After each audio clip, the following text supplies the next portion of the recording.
बिस्मिल्लाहिर्रहमानिर्रहीम, अस्सलाम वालेकुम। मैं हूं राखिल हसन गुमन। नाज़रीन, पाकिस्तान सुपर लीग के अंदर अपनी एनर्जी, अपने एग्रेशन के साथ पाकिस्तान क्रिकेट टीम में आने वाले शाहनवाज धानी, जिनको उनकी जॉली नेचर की वजह से पूरा पाकिस्तान अपनी आन और अपनी शान मानता था, अब वो जनाब बड़ी मुश्किल में फंस चुके हैं। एशिया कप 2023 और अफगानिस्तान के ओडीआई स्क्वाड में शामिल ना किए जाने पर जो उन्होंने ट्वीट्स की और जिस तरह से उन्होंने जनाब जो सहाफ़ी थे और जो सिलेक्शन कमेटी को जनाब तनकीद की, उसकी वजह से अब जनाब पाकिस्तान क्रिकेट बोर्ड जो है वो उनके खिलाफ एक सख्त तरीन एक्शन जो है वो लेने जा रहा है। कादिर ख्वाजा साहब ने जनाब कुछ जो फाख्ता है उसको इधर उधर उड़ाया और जांचने की कोशिश की कि जनाब जो शाहनवाज धानी है उस पर क्या पाबंदी लग सकती है या क्या एक्शन उसके खिलाफ लिया जा सकता है। सो वो सारी रिपोर्ट आज की वीडियो में मैं आपके सामने रखूंगा। इसके अलावा कि शाहनवाज धानी ने जो ट्वीट की कि क्या मैं पाकिस्तानी नहीं हूं और जो उन्होंने अपनी परफॉर्मेंस की बुनियाद पर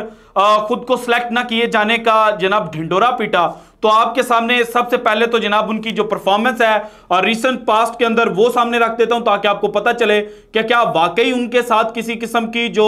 नाइंसाफी है वो पाकिस्तान क्रिकेट बोर्ड ने या पाकिस्तान की सिलेक्शन कमेटी ने की थी, या फिर पाकिस्तान के वो सहाफ़ी जो जनाब सिंध वर्सेस पंजाब का चूरन बेचते हैं, जो कराची वर्सेस लाहौर का चूरन बेचते हैं, जो बाबर आजम और जनाब लाहौर कलंदर्स के शाहीन शाह अफरीदी पर बेजा तनकीद करते हुए नजर आए थे और जिन्होंने आमिर के जनाब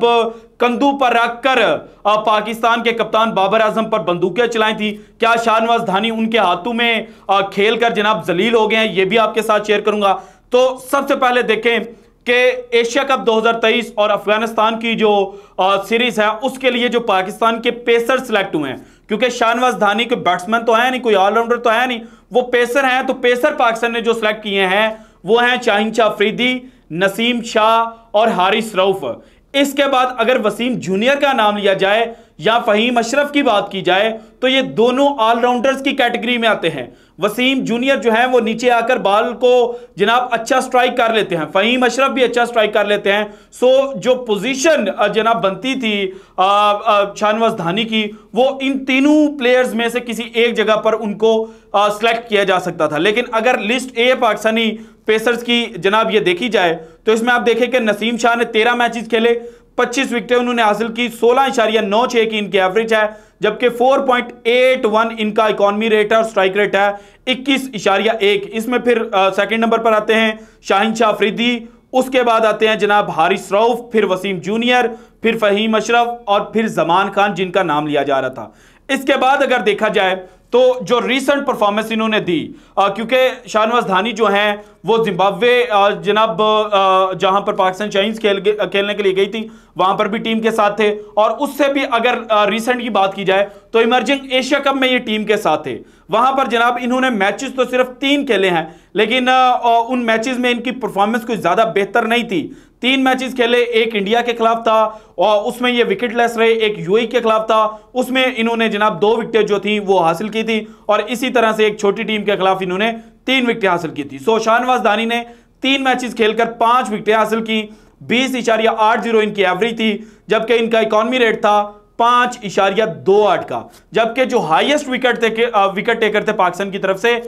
इमर्जिंग एशिया कप में वो थे सुफियान मुकीम। उन्होंने भी मैचेस जो थे वो सिर्फ 3 खेले थे, लेकिन फाइनल के अंदर जिस तरह से उन्होंने परफॉर्म किया और जनाब जो आईपीएल के गुंडे जिनको समझा जाता था, जिस तरह से जनाब उनको नाकू चने चबवाए थे, तो जनाब सबसे ज्यादा रौला तो सुफियान मुकीम को डालना चाहिए था। लेकिन सुफियान को भी पता है कि जनाब अभी उसके करियर के अर्ली डेज हैं, अगर वो इस तरह से ट्वीट करना शुरू कर देगा तो उसके लिए जनाब ये नुकसानदेह हो सकता है। और दूसरा, अगर सुफियान मुकीम को सिलेक्ट किया जाता तो वो किसकी जगह पर सिलेक्ट किया जाता? क्या शादाब खान को बाहर बिठा दिया जाए, क्या उसामा मीर को बाहर बिठा दिया जाए? क्योंकि यही तो 2 इस वक्त पाकिस्तान के पास स्पिनर्स हैं या रिस्ट स्पिनर्स का काम कर रहे हैं। तो जनाब दूसरे नंबर पर आते हैं अरशाद इकबाल, उन्होंने 3 मैचेस खेले, 7 विकेटें हासिल की, एवरेज बड़ी शानदार थी, 11 की जो इकॉनमी रेट था वो 4.62 का था, लेकिन उन्होंने भी ट्वीट नहीं की। अच्छा, उसके बाद अगर देखा जाए तो शाहनवाज धानी ने जो ट्वीट किया है वो लिखते हैं, seems as if Dahani is not a Pakistani pacer, और फिर उन्होंने अपने जो कैरियर स्टैट्स थे लिस्ट ए के उनको पॉइंट आउट किया। तो भाईजान अगर आप पूरे स्टैट्स अपने सामने रखते तो आपने अभी तक 2 ओडीआई मैचेस जो हैं वो खेले हैं, 1 विकेट सिर्फ आपने हासिल की है। एवरेज आपकी ओडीआई के अंदर बनती है 73 की। इकोनॉमी रेट जो है वो सेटिस्फैक्ट्री है 4.56 का, जबकि टी20 आपको ज्यादा मौके दिया गया। 11 मैचेस जो हैं वो आपने खेले, 8 विकेट सिर्फ आपने हासिल की, एवरेज 40 की थी और 9.05 का, यानी कि वेरी हाई स्ट्राइक जो है वो इकोनॉमी रेट है आपका। और लिस्ट ए में देखा जाए 31 मैचेस हैं, 56 विकेटें हैं, 24.35 की एवरेज है, 5.65 का आपका जनाब कैरियर लिस्ट ए का इकोनॉमी है। तो ये कोई बड़ा शानदार नहीं है कि जनाब आपको शाहनवाज धानी को रिप्लेस कर दिया जाता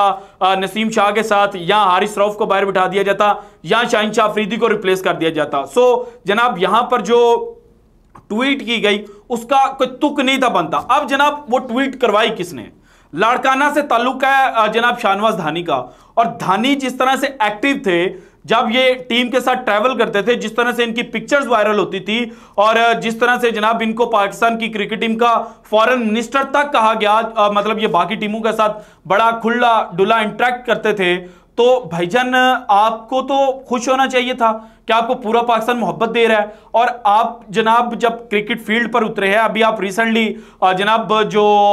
श्रीलंकन प्रीमियर लीग खेल रहे हैं उसमें भी कोई आपने शानदार परफॉर्मेंस तो दी नहीं है, तो फिर जनाब ये जो सिंध के कुछ जर्नलिस्ट हैं, कुछ सहाफी हैं और उनका काम एक ही है कि जनाब उन्होंने प्लेयर्स के कैरियर को तबाह करना है। आमिर को उन्होंने भड़काया था, आमिर के कंधे पर रखकर बंदूकें चलाई थी और आमिर के साथ कहा गया कि नाइंसाफी ज्यादती हो रही है, आमिर के साथ जो क्रिकेट बोर्ड है वो बेहतर तरीके से नहीं चल रहा। हालांकि आमिर की अपनी परफॉर्मेंस जो थी वो जनाब रिप्लेसेबल नहीं थी कि जनाब शाहीन शाह अफरीदी की जगह पर आमिर को इंक्लूड कर दिया जाए, या नसीम शाह की जगह पर, या जनाब जो हारिस रऊफ है उनकी जगह पर। पाकिस्तान का जो कोर है इस वक्त पेस बॉलिंग का, वो जनाब इस वक्त तय है कि जनाब ये 3 खिलाड़ी जो हैं ये प्लेइंग 11 का हिस्सा होंगे अगर जो कंडीशंस हैं वो पेसर्स के लिए फेवरेट होंगी। और अगर जनाब पेसर्स के लिए फेवरेट नहीं है तो फिर इन तीनों प्लेयर्स में से भी एक बॉलर जो है उसको ड्रॉप किया जा सकता है। सो जनाब जो सिंध के कुछ साफी हैं उनकी जो